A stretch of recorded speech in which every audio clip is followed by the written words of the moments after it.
ایران اسرائیل اور امریکہ کی جنگ بھرپور طریقے سے جاری ہے۔ امریکہ اب تک اس کے اوپر $20 ارب سے زیادہ خرچ کر چکا ہے۔ سینکڑوں ہزاروں میزائل جو ہیں وہ فائر کیے جا چکے ہیں، اور اس ٹائم پہ 10 لاکھ کلو گرام سے زیادہ بارود جو ہے وہ ایران کے اوپر برسایا جا چکا ہے۔ جواب میں ایران نے امریکہ کے تمام اڈوں کو مشرق وسطی میں کامیابی سے نشانہ بنایا۔ کتنا نقصان ہوا ہے یا نہیں ہوا یہ تو آنے والا وقت ہی بتائے گا، لیکن فی الوقت یہ ضرور تسلیم کیا جا رہا ہے کہ ایران نے جو اپنی اسٹریٹجی بنائی تھی وہ اس میں کافی حد تک کامیاب رہا ہے۔ تیسرا کہ اسرائیل کے اوپر بہت زیادہ تباہی جو ہے وہ ایران کی طرف سے لائی جا رہی ہے، لیکن اس سب کے بیچ میں بھی مجھے ایسا لگتا ہے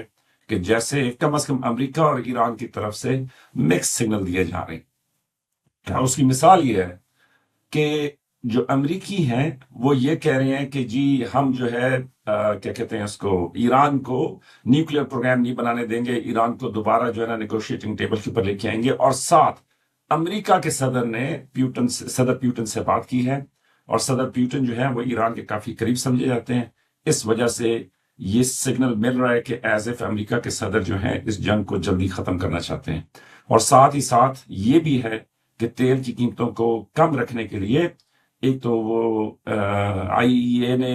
400 ملین بیرلز جو ہے وہ ریزرو جو ہے اپنے ریلیز کیے ہیں، ساتھ امریکہ نے روس کے اوپر کچھ سینکشنز کم کیے ہیں تاکہ ان کا تیل جو ہے وہ مارکیٹ میں آ سکے۔ ایران کی طرف سے مکس میسیجنگ اس لیے میں کہوں گا کہ ایران کے جو پرماننٹ کمشنر ہیں، جو پرماننٹ ریپرزینٹیٹیو ایمبیسڈر ہیں اقوام متحدہ کے اندر، انہوں نے یہ کہا ہے کہ ہم نے ہرمز کو بند نہیں کیا، ہم صرف اپنے پانیوں کی حفاظت کر رہے ہیں، اور ساتھ انہوں نے یہ کہا ہے کہ جی نہ ہم نے ہرمز کے اندر کوئی ایسی مائنیں بچھائی ہیں، ہم صرف ایران کی سلامتی کے لیے جو ہمارے اپنے پانی ہیں اس کے اندر ہم کسی کو گزرنے کی اجازت نہیں دے رہے، اور اس کے علاوہ اگر کسی سے ہمیں خطرہ ہوا تو اس کو بھی ہم گزرنے کی اجازت نہیں دیں گے۔ تو یہ ایک بہت بڑا سگنل ہے، وہ اس لیے کہ پہلے ایران نے تقریباً یہ طے کر لیا تھا کہ وہ ہرمز کی جو گھاٹی ہے اس کو وہ مائن سے کیا کہتے ہیں بلاک کر دے گا، کیونکہ اگر وہ مائن سے بلاک کر دیں تو اس مائنز کو ہٹاتے ہوئے کئی مہینے شاید سال لگ جائیں، تو ایران بھی اس حد تک آگے نہیں گیا۔ دوسری طرف امریکہ جو ہے وہ بھی صدر پیوٹن اور بیک ڈور چینلز کے ذریعے کوشش کر رہا ہے کہ اس جنگ کو کسی طریقے، اس لیے میں یہ سمجھتا ہوں ذاتی طور پہ کہ جی مکس سگنلز مل رہے ہیں۔ اچھا، اس سب کے بیچوں بیچ جو ہو رہا ہے وہ یہ ہو رہا ہے کہ افغانستان کے اطلاعات یہ ہیں کہ افغانستان کے جو 2 ڈرونز ہیں وہ پاکستان میں کامیابی کے ساتھ ان کو انٹرسیپٹ کیا گیا، اور وہ جو ڈرونز تھے وہ شاید پنڈی کی طرف یا اسلام آباد کی طرف ٹارگیٹڈ تھے۔ کافی سارے سوال اٹھائے جا رہے ہیں کہ یہ ڈرونز افغانیوں کے پاس کہاں سے آئے اور کس طریقے سے انہوں نے لانچ کیے، اور پھر وہ آپ کو پتا ہے کہ فتنۃ الہندوستان اور فتنۃ الخوارج کہ ان کا یہ جو گٹھ جوڑ ہے وہ اس کے اوپر انگلیاں یا سوال اٹھتی ہیں۔ تو جو پاکستان کے سفیر ہیں اقوام متحدہ کے اندر، عاصم افتخار، بڑے مشہور ہوئے تھے اس وقت کہ جب انہوں نے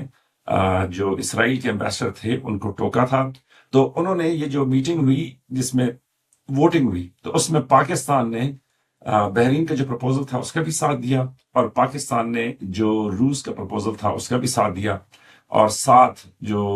ایمبیسڈر عاصم افتخار تھے انہوں نے اس چیز کے اوپر افسوس کا اظہار کیا کہ جی اس جنگ کو روکنے کے لیے سلامتی کونسل جو ہے وہ کسی ایک بات کے اوپر یکجا نہیں ہو سکی، اور یہی سب سے بڑی افسوسناک حقیقت ہے۔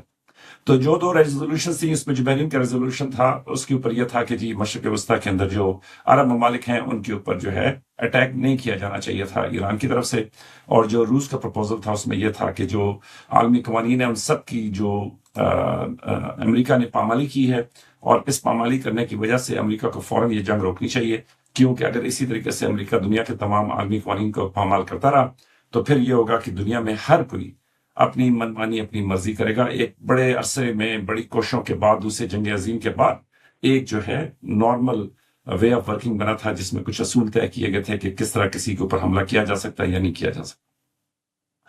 تو بہرحال بڑی تیزی سے بدلتی ہوئی ڈیولپمنٹس ہیں۔ گورنمنٹ نے کچھ اچھے کام کیے ہیں جس میں یہ ہے کہ جی تیل کے اوپر کچھ پابندی لگائی ہے، پلس آفس کی ٹائمنگز چینج کی ہیں اور یہ سب کچھ، لیکن اس سب کے بیچ میں آپ یہ دیکھیں کہ ایک سوال ہے جو میں آپ سب کے پاس چھوڑ کے جاتا ہوں، اور وہ سوال یہ ہے کہ آپ یہ دیکھیں کہ ایران، پاکستان، ترکی، جب میں چھوٹا ہوتا تھا تو اس زمانے میں ہم ایک RCD پڑھا کرتے تھے کہ ریجنل کوآپریشن اینڈ ڈیولپمنٹ کی ایک آرگنائزیشن تھی. میرا خیال میں بعد میں اس کا نام چینج کر دیا گیا تھا. تو اس میں ایران، پاکستان اور ترکی کے بیچ میں تعلق بڑھانے کی بات چیت ہوتی تھی. تو میں یہ سوچتا ہوں کہ آپ میں سے جو نوجوان ہیں ان کو یہ سوچنا چاہیے کہ اگر پاکستان، ایران اور ترکی آپس میں ایک دوسرے کے ساتھ مل جائیں تو میرا خیال میں کہ یہ بھی ایک اتنی بڑی قوت بن جائے گی کہ جس کو دنیا میں کوئی بھی نہیں چھیڑ سکتا. نہ ہمارے مشرق سے، نہ مغرب سے، نہ شمال سے، نہ جنوب سے. وہ جو جس طرح DGISPR کہتے ہیں نا کہ اوپر سے، نیچے سے، دائیں سے، بائیں سے جس طرح مرضی آنا، مزہ نہ چکھا دیا تو پیسے واپس. تو بالکل اسی طریقے سے آپ یہ سوچیں کہ ترکی، ایران اور پاکستان اگر یہ آپس میں اپنا وہ کر لیں، سعودیہ کے ساتھ پہلے ہمارا ہے، لیکن اگر یہ آپس میں ایک کوآپریشن بنا لیں تو کیا یہ ملک ایک ایسی قوت نہیں بن جائیں گے کہ جس کے ساتھ دنیا میں کوئی بھی پنگا نہیں کر سکے گا. اپنا خیال رکھیے گا. دیکھتے ہیں فوجی من موجی. لائک، سبسکرائب اور شیئر کریں. آپ کی محبتوں کا بہت شکریہ.